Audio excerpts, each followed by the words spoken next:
yang komplain terhadap para saksi atau terdakwa itu. Tapi apakah hal itu pernah kita dengar diucapkan oleh hakim, oleh jaksa kepada Richard? Gitu loh. Ya, perlakuan yang berbeda kemudian diberikan oleh hakim dan selama persidangan terhadap Richard Eliezer, begitu maksud Anda ya? Betul, itu kewenangan khususnya juga diberikan oleh pengadilan kepada Richard. Ya, kami dapat tempat khusus di pengadilan.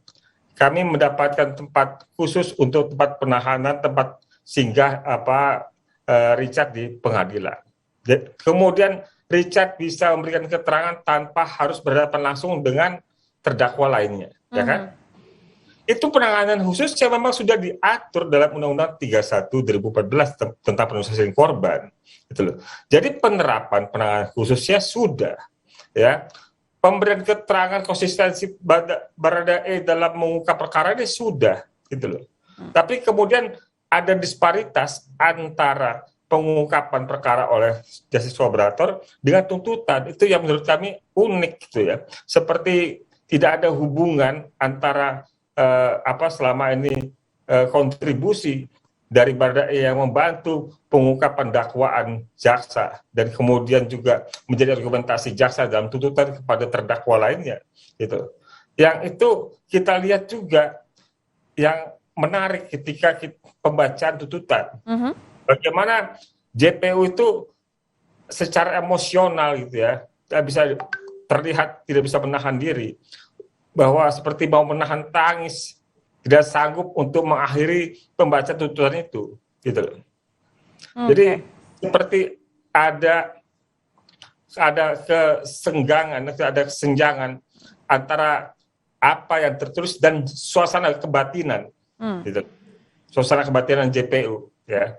Jadi bahkan JPU terlihat menangis juga ketika itu, gitu. Oke, emosional tapi tetap dibacakan 12 tahun penjara begitu ya.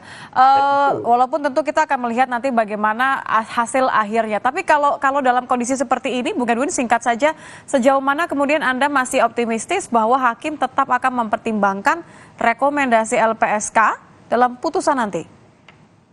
Ya, kita tentu harus optimis ya, bahwa kejujuran itu masih punya nilai yang sama secara universal sebagai suatu kebaikan, gitu loh. Kalau kita semua merasa pesimis bahwa kejujuran sudah tidak lagi dianggap sebagai kebaikan, maka orang-orang dari pihak pelaku yang mau bertobat, insaf dan bersama dengan aparat penegak hukum juga kemudian pada akhirnya juga ya lebih baik tidak, gitu loh. Kalau kejujuran tidak punya nilai, ya kan.